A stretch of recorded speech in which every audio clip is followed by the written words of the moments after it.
ସତରେ ଭଗବାନଙ୍କର ସୃଷ୍ଟି ବଡ଼ ବିଚିତ୍ର। କାହାକୁ କିଭଳି ଗଢ଼ିଛନ୍ତି ତାହା କହିବା ଅସମ୍ଭବ। ହେଲେ ଆମେ ଆଖି ସାମ୍ନାରେ ଯାହା ଦେଖୁଛେ ତାହା ତ ନିଶ୍ଚୟ କହିପାରିବା। ହସ ହସ ମୁହଁ ତାଙ୍କର, ହେଲେ ଦିବ୍ୟାଙ୍ଗ ପିଲାଟିଏ। ତାଙ୍କର ଦିପଦ କଥା ଆପଣଙ୍କୁ ବ୍ୟଥିତ କରିବ ଆଜ୍ଞା। 9 ବର୍ଷର ବାଳକ ଦେବକମାର। 2 ଗୋଡ଼ ଏକ ପ୍ରକାରର ଅଚଳ, କିନ୍ତୁ ନିଜେ ସେହି ଗୋଡ଼ରେ ଯା ଆସ କରୁଛନ୍ତି। ସାଙ୍ଗସାଥୀଙ୍କ ସହ ଖେଳକୁଦ ବି କରୁଛନ୍ତି। ବସି ବସି ନିଜର ସମସ୍ତ କାମ ସେ ନିଜେ କରିପାରୁଛନ୍ତି। ଘରେ ପାଠ ପଢ଼ାଠାରୁ ଆରମ୍ଭ କରି ନିଜ ହାତରେ ଖାଇବା ପିଇବା ମଧ୍ୟ କରୁଛନ୍ତି। ଆଉ ପୁଣି ବୃନ୍ଦାବତୀଙ୍କ ନିକଟରେ ସବୁବେଳେ ଧୂପକାଠି ଜାଳି ହାତ ଯୋଡ଼ି ପ୍ରାର୍ଥନା କରୁଛନ୍ତି, ମା, ମୋତେ ଏମିତି ଅଧାଗଢ଼ା କାହିଁକି କଲ? ଦିବ୍ୟାଙ୍ଗ ବୋଲି କ'ଣ ମୋତେ ମୋ ସ୍ୱପ୍ନ ପୂରଣ କରିବାର ଅଧିକାର ନାହିଁ? ଥରେ ଦେଖନ୍ତୁ ଏ ହସ ହସ ମୁହଁକୁ। ମନରେ ଅସୁମାରୀ ସ୍ୱପ୍ନ। ପାଠ ପଢ଼ି ବଡ଼ ମଣିଷ ହେବାକୁ ଅଦମ୍ୟ ଇଚ୍ଛାଶକ୍ତି। କିନ୍ତୁ ସେହି ସ୍ୱପ୍ନରେ ବାଧକ ସାଜିଛି ଆମ ବ୍ୟବସ୍ଥା। ଥଙ୍ଗ ଥଙ୍ଗ ପାଟିରେ କହୁଛନ୍ତି, ମୁଁ ସ୍କୁଲ ଯିବି, ପାଠ ପଢ଼ିବି। ହେଲେ ଦିଦି ମନା କରୁଛନ୍ତି। ତେବେ ଆଶ୍ଚର୍ଯ୍ୟର କଥା ଯେ ଜନ୍ମଗତ ପ୍ରମାଣପତ୍ର ନାହିଁ ତ ସ୍କୁଲ ବି ମନା। ହଁ ଆଜ୍ଞା, ଏକଥା ଆମେ କହୁନୁ, ଏକଥା ଅଭିଯୋଗ କରିଛନ୍ତି ଏହି କୁନି ପିଲାଟିର ପରିବାର ଲୋକେ। 75% ଦିବ୍ୟାଙ୍ଗ ପ୍ରମାଣପତ୍ର, ଆଧାର କାର୍ଡ, ଏଭଳିକି ଜୟପୁର ପୌର ପରିଷଦର ଭିନ୍ନକ୍ଷମ ସହାୟତା କାର୍ଡ ଥିବା ସତ୍ତ୍ୱେ ସ୍କୁଲ କର୍ତ୍ତୃପକ୍ଷ ଦେବଙ୍କୁ ସ୍କୁଲ ଆସିବାକୁ ମନା କରୁଛନ୍ତି। କିଭଳି କେଉଁ ନିୟମ ଆଧାରରେ ଜଣେ ଦିବ୍ୟାଙ୍ଗ ପିଲାଟିକୁ ଏଭଳି ଭାବେ ସ୍କୁଲ ବାରଣ କରାଯାଇଛି ତାହା ପ୍ରଶ୍ନବାଚୀ। ସେପଟେ ଦେବଙ୍କ ମା ଡାଳିମ୍ବ କମାର ଓ ବାପା ଲବ କମାର କହିଛନ୍ତି, ସବୁ ପିଲା ସ୍କୁଲ ଯାଉଛନ୍ତି, ହେଲେ ଆମ ପିଲା ଯାଇପାରୁନି। ଆମେ ଘରେ ତାକୁ ପାଠ ପଢ଼ାଉଛୁ। ଏହା ସହ ମା ଡାଳିମ୍ବ କହିଛନ୍ତି, ସରକାର ପଇସା ଦେଇଛନ୍ତି, କାର୍ଡ ବି ଦେଇଛନ୍ତି। ଏବେ ଆମ ପୁଅକୁ ହ୍ୱିଲଚେୟାର ଆଉ ପ୍ରମାଣପତ୍ର ଦେଇ ସ୍କୁଲ ପଠାନ୍ତୁ। ତାର ପାଠ ପଢ଼ିବାର ବହୁତ ଇଚ୍ଛା ଅଛି। ପାଠ ପଢ଼ାକୁ ଇଚ୍ଛା ଅଛି ନାଇଁ, ଦିଦି ନାଇଁ କହିଲେ, ସାର୍ଟିଫିକେଟ ଥିଲେ ଆକା ଏମିତି ଆସ କହିଲେ। ଦେଖିଲେ ଦୁଃଖ ଲାଗୁଛି। ସାଙ୍ଗ ପିଲାମାନେ ଯାଉଛନ୍ତି। ମତେ ପାଠ ପଢ଼ାର ଇଚ୍ଛା ଅଛି, ଯିବାକୁ ଇଚ୍ଛା ଅଛି। ଯିବି। ଗୋଡ଼ ଭଲ ନାହିଁ, ଯାଇଥିଲି ଆରି ଦିଦି ଫେରାଇ ଦେଲେ।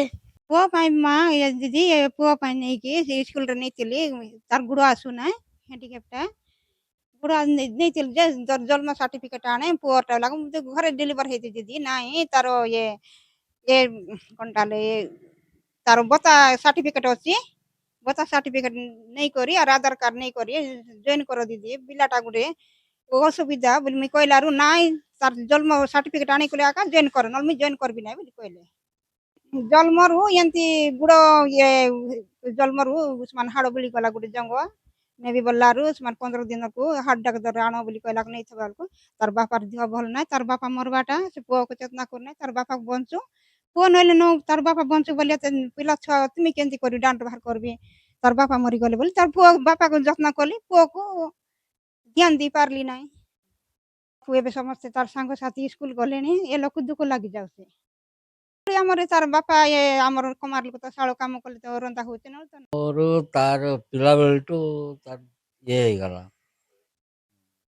ତାକୁ ସେଇଟା ପାଇଁ ମୁଇଁ ବି ମେଡିକାଲ କରି ବିଜାର ହେଇଗଲି। ଆଉ ଥାଉ ଆର କରିହେବ ନାହିଁ ବୋଲିକି ବନ୍ଦ କରିଦେଲି। আর তার তো জন্ম সার্টিফিকেট নাই বলে মাস্টার মানে কইলে তার কিস করবা হেলে থাও হেলে আর ঘরে টিউশন হেলে পড়াইবা বলি টিউশন সার্টিফিকেট নাই বলি তার বতা সার্টিফিকেট ଅଛି ଆଉ ଆଧାର କାର୍ଡ ଅଛି, ସବୁ ଅଛି। ହଁ, ପିଲା କେମିତି ସ୍କୁଲ ଯିବ ସେଟା ତ ମନା କଲେ আর কিস করব আর তাইরে। ତେବେ ଜୟପୁର ସହର ଡଙ୍ଗାଗୁଡ଼ା ଲବକମାରଙ୍କର ସାନ ପୁଅ ଦେବ ଜନ୍ମ ହେବାର ଅଳ୍ପ ଦିନ ପରେ ଗୋଡ଼ ଖରାପ ହୋଇ ଏଭଳି ଦିବ୍ୟାଙ୍ଗ ପାଲଟି ଯାଇଥିଲେ। 2 ବର୍ଷ ତଳେ ନୂଆଗୁଡ଼ା ସ୍କୁଲରେ ନାମ ଲେଖାଇବା ପାଇଁ ପରିବାର ଲୋକେ ନେଇଥିଲେ, କିନ୍ତୁ ଜନ୍ମ ପ୍ରମାଣପତ୍ର ନାହିଁ ବୋଲି ଆଡମିସନ ହୋଇପାରିବନି କହି ସ୍କୁଲ କର୍ତ୍ତୃପକ୍ଷ ଫେରାଇ ଦେଇଥିଲେ। ତେବେ ଏନେଇ ଆମେ ସ୍କୁଲ ଶିକ୍ଷୟିତ୍ରୀଙ୍କୁ ପଚାରିବାରୁ ପ୍ରଧାନ ଶିକ୍ଷୟିତ୍ରୀ ଛୁଟିରେ ଥିବା ହେତୁ ସେ ଏ ବିଷୟରେ ଜାଣିନଥିବା କହିଛନ୍ତି। ଦିବ୍ୟାଙ୍ଗମାନଙ୍କ ପାଇଁ ଉଭୟ ରାଜ୍ୟ ଓ କେନ୍ଦ୍ର ସରକାରଙ୍କର ଅନେକ ଯୋଜନା ରହିଛି, ହେଲେ ସହର ମଝିରେ ଏଭଳି ଚିତ୍ର କି ବାର୍ତ୍ତା ଦେଉଛି ଆମ ସମାଜକୁ? ଏପଟେ ଦିବ୍ୟାଙ୍ଗ ସଭାପତି କହିଛନ୍ତି, ସବୁ ପ୍ରମାଣ ଥିବା ସତ୍ତ୍ୱେ ସ୍କୁଲ କର୍ତ୍ତୃପକ୍ଷ ମନା କରିବା ଓ ପିଲାଟି ସ୍କୁଲ ଯିବାରୁ ବଞ୍ଚିତ ହେବା ଦିବ୍ୟାଙ୍ଗଙ୍କ ମନୋବଳ ଭାଙ୍ଗୁଛି। ସେପଟେ ଜୟପୁର ଉପଜିଲ୍ଲାପାଳ ତଥା ପୌର ନିର୍ବାହୀ ଅଧିକାରୀ କ୍ୟାମେରା ସାମ୍ନାରେ କିଛି ପ୍ରତିକ୍ରିୟା ରଖିନଥିଲେ ସୁଦ୍ଧା ଖୁବ୍ ଶୀଘ୍ର ପୌର ଟିମ୍ ଓ ଶିକ୍ଷାନୁଷ୍ଠାନକୁ ନିର୍ଦ୍ଦେଶ ଦେଇ ତଥ୍ୟ ମଗାଯିବା ସହ ଆବଶ୍ୟକୀୟ ପଦକ୍ଷେପ ନିଆଯିବ ବୋଲି ପ୍ରତିଶ୍ରୁତି ଦେଇଛନ୍ତି। ସ୍କୁଲ ପଢୁଛି କି ତାର ଯୋଉ ସ୍କଲାରସିପ ପଇସା ମିଳିବ ବୋଲି ପଚାରିବା ପାଇଁ ଆସିଥିଲେ। ତା ମା କହିଲେ ଯେ ନା ସ୍କୁଲରୁ ପୁଅକୁ କାଢିଦେଲେ ଆଉ ମୁଁ କୋଉଠି ଜଏନ୍ କରେଇ ପାରିନି, ଘରେ ଟିଉସନ କରଉଛି। ହେଲେ ଯଦି ଆପଣଙ୍କ ସାହାଯ୍ୟରୁ କିଛି ହେଇପାରିବ ସ୍କୁଲର ଜଏନ୍ କରିପାରିବ ବୋଲେ ତାର ସାର୍ଟିଫିକେଟ ଅଛି, ଆଧାର କାର୍ଡ ଅଛି, ତାର ପେନସନ ବହି ଅଛି, ସବୁ ଡକୁମେଣ୍ଟ ଆମ ପାଖରେ ଅଛି। ସେ ଡକୁମେଣ୍ଟ ନେଇକି ଦେଲୁ, ଦିଦି ମାନେ ମନା କରୁଛନ୍ତି ଯେ ନା ସେ ସ୍କୁଲର ପଢି ପାରିବ ନାହିଁ, ତାର କାରଣ କହୁଛନ୍ତି ଯେ ତମର ପରିଚୟ ପତ୍ର କିଛି ନାହିଁ, ପଢି ପାରିବନି, ମାତ୍ର ପ୍ରମାଣ ପତ୍ର ଅଛି ତାଙ୍କୁ କାଟି ଦେଇଛନ୍ତି। ହେଲେ ଯୋଜନା ସବୁ ଯୋଜନା ଅଛି, ପିଲା କେମିତି ପାଇପାରୁନି, ପିଲାକୁ ତ ଦିଦି ମାନେ ମୂର୍ଖ କରିଦଉଛନ୍ତି। ଆମେ ଦିବ୍ୟାଙ୍ଗ ହେଇକି ସମସ୍ତେ ଗଭର୍ଣ୍ଣମେଣ୍ଟ ଯୋଜନା ଅଛି, ଦିବ୍ୟାଙ୍ଗ ହେଇକି ଦିବ୍ୟାଙ୍ଗ ମାନଙ୍କ ପାଇଁ ପଢିବା ପାଇଁ ପଇସା ଦିଆଯାଉଛି, ସ୍କୁଲ କରାହଉଛି, ସବୁ ପ୍ରକାର ଯୋଜନା ଅଛି। ନାଇଁ ଆମେ ଦିବ୍ୟାଙ୍ଗକୁ ପଢଉଛୁ ବୋଲି ଗଭର୍ଣ୍ଣମେଣ୍ଟ ପ୍ରଶାସନ ଜଣାଉଛନ୍ତି। ଗଭର୍ଣ୍ଣମେଣ୍ଟ ପ୍ରଶାସନର ଯୋଉମାନେ ଦିଦି ମାନେ ଚାକିରି କରିଛନ୍ତି ସେମାନେ ଆମକୁ ହଇରାଣ କରୁଛନ୍ତି ଯେ ତମେ ଦିବ୍ୟାଙ୍ଗ ପଢି ପାରିବନି, ତମର ପ୍ରମାଣ ପତ୍ର ନାହିଁ। ହେଲେ ଯଦି ଜଣେ ଗୋଟେ ଦିବ୍ୟାଙ୍ଗ ପ୍ରମାଣ ପତ୍ର ଥାଇକି ପ୍ରମାଣ ପତ୍ର ନାହିଁ ବୋଲି କହୁଛନ୍ତି, ସେଟା ପ୍ରମାଣ ପତ୍ର କାହାକୁ ଧରିଲେ କୋଉ ସାହାଯ୍ୟର ପ୍ରମାଣ ପତ୍ର ହବ, ସେ ଦିଦି ମାନେ ସେଟା ଜଣାନ୍ତୁ, ସେ ପିଲା ପଢିପାରିବ। ସେ ପ୍ରତି କ୍ଷେତ୍ରରେ ସମାଜ ସହ ତାଳ ଦେଇ ଚାଲିବାକୁ ଦିବ୍ୟାଙ୍ଗଙ୍କ ପାଇଁ ଅନେକ ଯୋଜନା ସହ ଖର୍ଚ୍ଚ ହେଉଛି କୋଟି କୋଟି ଟଙ୍କା।